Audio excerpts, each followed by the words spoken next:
We are getting a special look at never before seen or heard letters and audio from America's most notorious serial killers. It's all part of a brand new podcast, Killer's Vault. We have a sneak peek on DBL's True Crime Chronicles. This call is being recorded. To accept the call, press 3. John Gate. If I found a body in your trunk, do I assume that you kidnapped him, tortured him, raped him, and threw him in the trunk? Killer's Vault takes us inside the minds of the world's worst serial killers. These never-before-seen personal letters and phone recordings are revealing some of their darkest secrets, desires, fears, and insanity. I became very skilled at destroying women, and the cops in my town were baffled. One of my victims, which I was never caught for, was the wife of a police detective. Yeah, they were baffled, all right.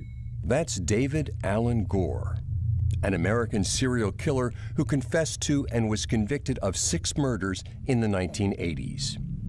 He was considered one of the most vicious killers in Florida's history. But how did he go down that path? Richard Ramirez is another notorious killer known as the Night Stalker. You see Madonna at the MTV Awards? I was with Sean Penn at the LA County Jail.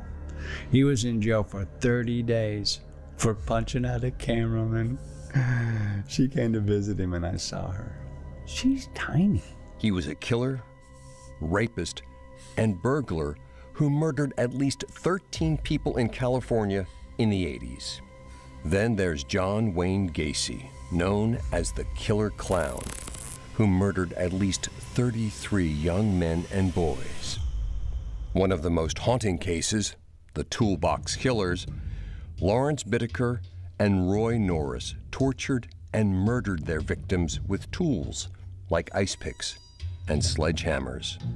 Most of these cases have one common thread: disturbing childhood memories that lead them down this path and gives them a desire and thrill to kill over and over again.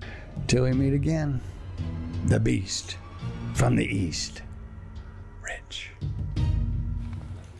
And earlier, Tori, Al, and Lindsay spoke with the host and narrator of Killer's Vault. Take a look. We are here with Liz Rom and Eric Roberts from the brand new true crime podcast, Killer's Vault. Thank you both for coming on DBL. Now, this podcast explores never-before-seen letters and audio from America's most notorious serial killers.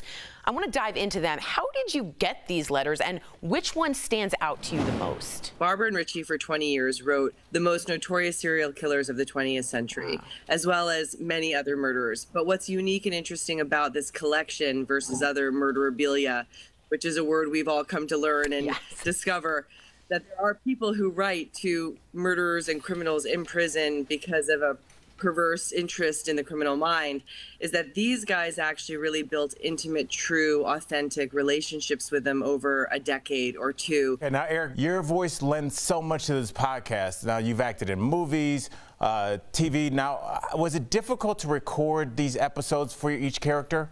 It was so much fun. It was because these guys are nuts. These guys are totally out of it. These guys don't have a clue to what reality is. To read the letters that were written to them by this couple, and then you read the responses, and then it goes on for years. Wow. Where that is their contact to the outside world. That is their, as it were, sobriety from insanity. It just makes you so glad you're not one of them. Eric always says, you know, one of the many lessons to learn from this podcast is not just the sensationalism of it, but the origin story of abuse and families and so forth. And he always says, be nice to your children. And I really think that's not a trite statement. It's a really deep part of understanding the criminal mind. And the only thing they all have in common is they're all terribly abused children. And once you twist your child, you're going to have a twisted adult.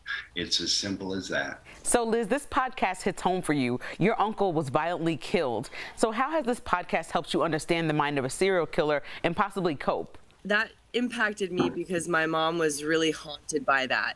you know, she lost a brother as a teenager.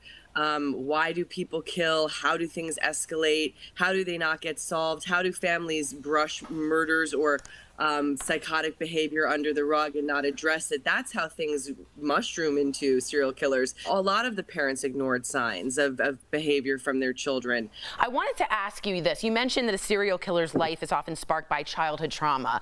How does someone go down that path of a serial killer and one who is someone who's abused doesn't? Did you see anything that's in common, or is it just a brain malfunction? I want to interrupt here. It's not sometimes it has something to do with it. It always has everything to do. It is what happens. It is when these minds get irreparably twisted that they never come back. It through child abuse. Nothing else, nothing weird or unexpected. It is child abuse. It is a parent abusing a little person.